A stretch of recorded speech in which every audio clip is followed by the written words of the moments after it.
Le coût de la vie à Montréal en 2024 est une préoccupation pour beaucoup d'entre vous. C'est pour ça que dans cette vidéo, je vous présente en détail mon budget mensuel.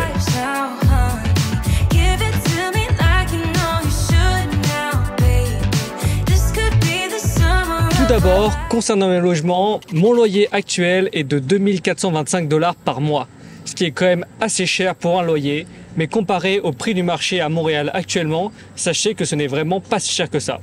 Mon logement est un 5,5, ce qui signifie qu'il y a 3 chambres, 2 salles de bain, parce que j'ai un 5,5 plus en réalité, avec un salon et une cuisine. Sachez que si vous souhaitez avoir un studio, il faudra compter en moyenne entre 1400 et 1600 $ par mois. Et si vous souhaitez avoir un 3,5, il faudra compter entre 1600 $ et environ 1800 $ par mois. Ce sont seulement des prix moyens, ce qui signifie que les prix vont varier en fonction du quartier que vous allez choisir. Donc si vous êtes sur un budget un peu plus réduit, il faudra choisir des quartiers qui sont un peu moins chers. Ensuite, j'ai mon assurance habitation qui coûte 30 $ par mois.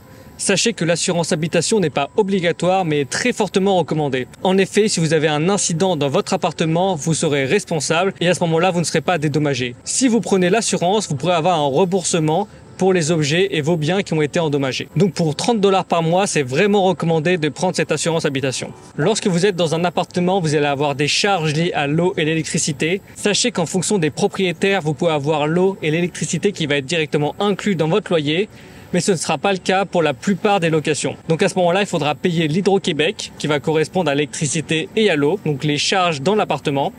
Pour mon appartement, c'est environ 150 $ par mois. Je vous rappelle que c'est un 5,5, donc c'est une grande surface. Ce prix peut varier en fonction de votre consommation d'électricité, si vous mettez le chauffage plus ou moins fort en hiver.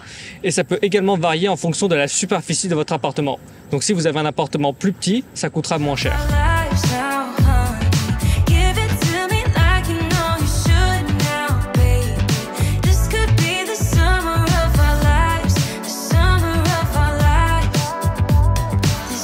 Concernant les courses alimentaires, vous pouvez compter environ 500 $ par mois. Ce budget est pour une famille de 4 personnes, mais évidemment, ce budget peut évoluer en fonction de vos habitudes alimentaires.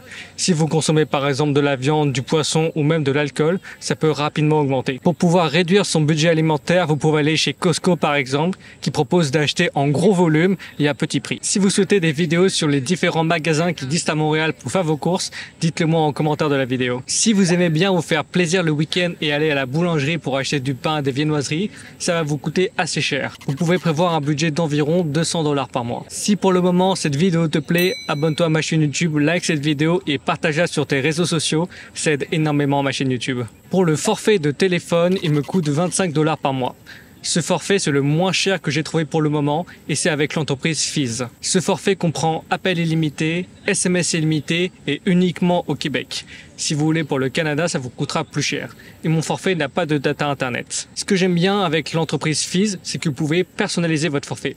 C'est-à-dire que tous les mois, vous pouvez mettre des options et les enlever. Donc par exemple, si vous avez besoin de data, vous pouvez la mettre pour un mois et l'enlever pour le mois suivant. Vous pouvez toujours garder votre forfait au prix optimal pour vous. Si vous avez besoin d'une box internet, vous pouvez aller chez Vidéotron ou chez Bell. Moi, je suis avec Vidéotron et j'ai le forfait de 1 giga qui me coûte 90 $ par mois, ce qui est vraiment très cher. Vous pouvez réduire ce prix si vous décidez d'aller chez une autre compagnie, comme Bell par exemple, ou de changer le débit. Vous pouvez avoir par exemple 400 mégas, 100 mégas ou même 50 mégas, ce qui vous coûtera beaucoup moins cher. Pour se déplacer sur l'île de Montréal, vous allez avoir besoin d'une carte Opus.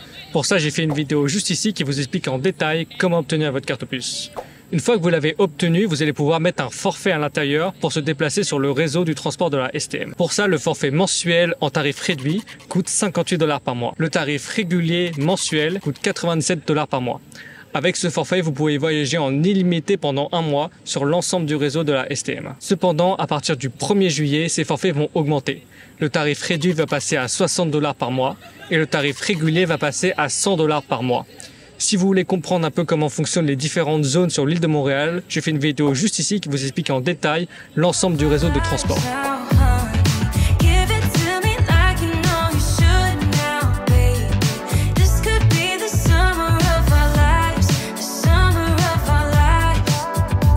Pour ceux qui aiment faire des sorties et aller au restaurant, vous pouvez compter en moyenne 50 $ par personne. et ce prix est hors taxe, ce qui signifie que vous devez rajouter les taxes qui sont d'environ 15% au Québec. Et vous devez également ajouter le tips qui est entre 15 et 20% de la note.